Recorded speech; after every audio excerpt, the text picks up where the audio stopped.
দেখুন, আপনারা বিগত দিনেও বংশিয়ারি ব্লক জাতীয় কংগ্রেসের ভূমিকা দেখেছেন। যখন এই বাংলার বুকে ই রিক্সা অর্থাৎ টোটোগুলোকে বন্ধ করার একটা প্রচেষ্টা চলছিল, তখন গোটা পশ্চিম বাংলার মধ্যে যদি কোথাও টোটো নিয়ে আন্দোলন এবং টোটো শ্রমিক ভাইদের পাশে কেউ দাঁড়িয়েছিল, তো বংশিয়ারি ব্লক কংগ্রেসে দাঁড়িয়েছিল। আমরা আন্দোলন করতে জানি।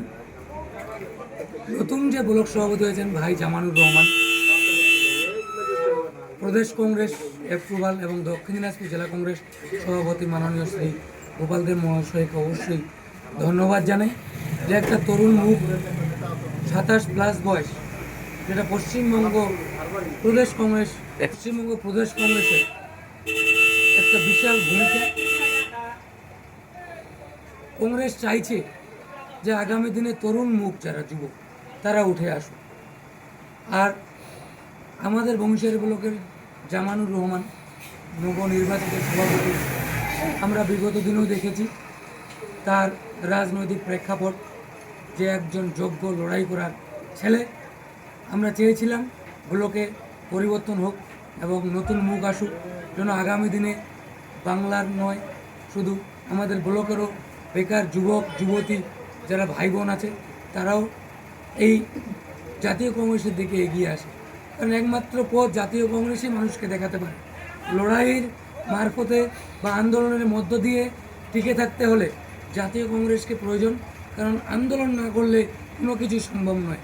200 বছর রাজত্ব ইংরেজ করেছে, কংগ্রেস আন্দোলন করেছে বলে ব্রিটিশরা ভারতবর্ষ থেকে সরে গেছে। আজকের দিনেও ভারতবর্ষের মানুষ, বাংলার মানুষ চাইছে যে কংগ্রেস আবার ফিরে আসুক, দেশে এবং বাংলায় শান্তি বজায় রাখুক। কারণ আপনারা দেখেছেন, একদিকে মমতা ব্যানার্জি মুসলিমদের সুশ্রুতি দিয়ে মুসলিম ভোটকে একটা আতঙ্কে রেখে ভোট ব্যাংক টানার যে চেষ্টা সেটা চালাচ্ছেন। এবং হিন্দু বিজেপি, অ্যাকচুয়াল তো হিন্দু শুধু সনাতন ধর্মকে বোঝায়, কিন্তু এখানে হিন্দু হিন্দু বলছেন। জানি না বিজেপি কাকে নিয়ে হিন্দু বলছেন। তারা কখনো বলছেন আদিবাসীকেও হিন্দুদের মধ্যে রাখা হয়। আমাদের অনেক প্রশ্ন থেকে যাচ্ছে মনের মধ্যে, যদি সত্যিই আদিবাসী একজন হিন্দুর মধ্যে থেকে থাকে, তাহলে সেই আদিবাসী ভাইটা বা বোনটা মন্দিরে কেন উঠতে পারছে না? তাদেরকে কত নম্বরে রাখা হয়েছে হিন্দু ধর্মের মধ্যে? মুসলিমদের মধ্যে তো দেখি না। মুসলিমদের মধ্যে আমরা কি দেখি? যে একজন ভিক্ষুক শুক্রবারে যদি নামাজ পড়তে যায় মসজিদে, একজন কোটিপতি যদি থাকে, দামদার ব্যক্তি, তার পাশে সেই ভিক্ষুক বসে নামাজ পড়বে, সমাজ সেটাকে মেনে নেয় এবং ধর্ম সেটাকে মেনে নেয়। আজকে যখন আপনারা ধর্ম সুশ্রুতি দিয়ে চলছেন, তাহলে হিন্দু হিন্দু বলছেন, তাহলে কোন হিন্দুকে আপনারা করছেন? আমরা বিগত দেখেছি মন্দিরে আমাদের রাষ্ট্রপতি যে বর্তমানে আছে তাকেও উঠতে দেওয়া হয়নি। আমরা চাইছি এই হিন্দু মুসলিম এই রাজনীতির ভেদাভেদ থেকে মানুষকে একটু সরে আসতে হবে। ধর্ম ধর্মের জায়গায় থাকবে, কর্ম কর্মর জায়গায় থাকবে, রাজনীতি রাজনীতির জায়গায় থাকবে। এটা জাতীয় কংগ্রেসের বার্তা। আজকে বংশিয়ারি ব্লকে আমরা চাইছি সম্প্রীতি বজায় রাখতে জাতীয় কংগ্রেসের ছত্রছায়ায় প্রত্যেকটা মানুষকে আসতে হবে। কংগ্রেস ভেঙে তৃণমূল করেছিল মানছি। এই মমতা ব্যানার্জি বলছেন আজকে যে বিজেপি সাম্প্রদায়িক। হুমায়ুন কবির বাবরি মসজিদ করতে গেল, তাকে সাসপেন্ড করে দেওয়া হলো। যখন হুমায়ুন কবির ভরতপুরের বিধায়ক ছিলেন, হুমায়ুন কবির যখন বলছিলেন যে মুর্শিদাবাদ বেলডাঙ্গার বুকে 100% মানুষের মধ্যে 70% মুসলিম, 30% হিন্দু, আমরা যদি মনে করি 30% হিন্দুকে গোলা কেটে গঙ্গায় ভাসিয়ে দিতে পারবো, তখন কেন এই মমতা ব্যানার্জি তাকে বহিষ্কার করেননি দল থেকে? আজকে যখন মসজিদ করতে যাচ্ছে তখন তাকে বহিষ্কার করা হচ্ছে কেন? আমরা এখন স্পষ্ট বুঝতে পারছি মমতা ব্যানার্জি মুসলিমদেরকে টুপি পড়াচ্ছে। যেখানে হাইকোর্টে পর্যন্ত বকলমে মমতা ব্যানার্জি এবং বিজেপি দুজন মিলে হাইকোর্টে মামলা দায়ের করেছিল অরাজনৈতিক ব্যক্তিদের মাধ্যমে ইন্ধন জগিয়ে। আমরা দেখলাম হাইকোর্ট রায় দিল যে মসজিদ যে কোনো ব্যক্তি করতে পারে ধর্ম ইসলাম, সেটাতে বাধা দেওয়ার কিছু নেই। যখন দেখলেন যে আর এটাতে পারা গেল না, শেষ মুহূর্তে মমতা ব্যানার্জি কী করলেন? হুমায়ুন কবিরকে কিন্তু সাসপেন্ড করে দিলেন দল থেকে। তো হুমায়ুন কবির বাবরি নাম দিয়েছে, আর কি নাম দিয়েছে জানি না, মসজিদের নাম কেউ দিতেই পারে, ধর্মস্থান। আমার কথা, পুরী থেকে জগন্নাথ মন্দিরকে তুলে নিয়ে এসে যখন দীঘায় বসানো হলো, তখন কোনো বিজেপির বন্ধু বলল না মমতা ব্যানার্জি খারাপ করছে, কখন কোনো তৃণমূলের মহাসচিব বলল না যে না মমতা ব্যানার্জিকে পদত্যাগ করতে হবে। বাংলার মানুষ কখনো আপত্তি জানায়নি। আমরা চাইছি বাংলার মানুষ একদিকে যেমন মন্দিরে ঘন্টা বাজবে, পুরোহিত পূজা করবে, আর একদিকে মসজিদে মুয়াজ্জিন আজান দিবে, মুসলিমরা তাদের সমাজের ধর্ম হিসাবে নামাজ পড়বে। এটাই তো সম্প্রীতির বার্তা। আজকে এখানে রাজনীতি খেলাতে গিয়ে পশ্চিম বাংলা তথা ভারতবর্ষের বুকে একটা সাম্প্রদায়িক বাতাবরণ সৃষ্টি করে দিয়েছে। আমরা আগে থেকেও বলছিলাম যে দিদি এবং মোদি একে মুদ্রার এপিট আর ওপিট। এরা শুধু মুখে মিথ্যা কথা বলেন, বছরে 2 কোটি চাকরি, 15 লক্ষ টাকা।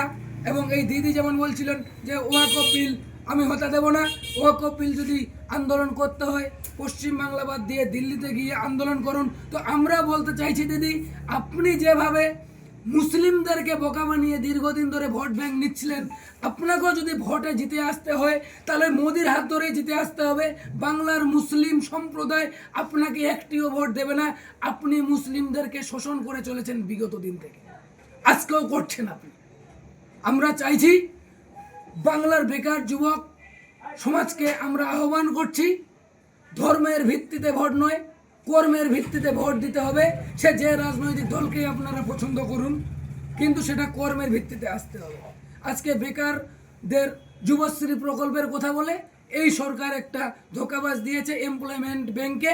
35 বছর প্লাস হলে তারা টাকা পাবে না, একটা বাড়িতে 2টা নাম থাকলে টাকা পাবে না, কিন্তু টাকা পাচ্ছে না এটা শিওর। হাজারে 2-1 জন পাচ্ছেন, যেমন ভাইপোর লটারি, ডিআর লটারির মতো 1 কোটি টাকা বছরে একজন পাচ্ছে, কিন্তু কোটি কোটি টাকা রাজ্য থেকে শোষণ করে নিচ্ছে।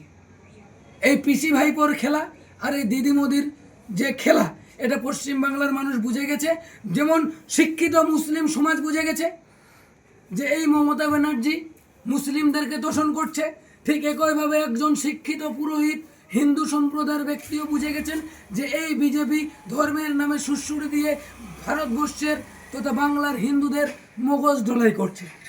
কাজে আমরা অনুরোধ করছি সবাইকে, ভারতবর্ষের শান্তি সম্প্রীতি বজায় রাখতে গেলে এবং বাংলার শান্তি সম্প্রীতি বজায় রাখতে গেলে জাতীয় কংগ্রেসে একমাত্র বিকল্প মানুষের কাছে। বেকারদের কথা বলবে, ন্যায়ের কথা বলবে, কর্মসংস্থান কথা বলবে। কৃষকদের আজকে সরকার 5 কেজি করে ধলতাজে নিচ্ছে আপনার ধান মান্ডিতে, এটা জুলুম করে নিচ্ছে। কৃষকরা আজকে ন্যায্য মূল্য বাজারে আজকে সার কিনতে গেলে কালোবাজারি সারের হচ্ছে।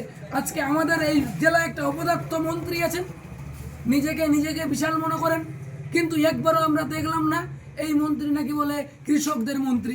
কোথাও দেখলাম না একটা দোকানে গিয়ে বলতে যে সারের যেটা দাম আছে সেটা ন্যায্য মূল্যে দিতে হবে আপনাদেরকে, সারের বেশি দাম নিলে সরকারিভাবে আইনানুগ ব্যবস্থা নেওয়া হবে।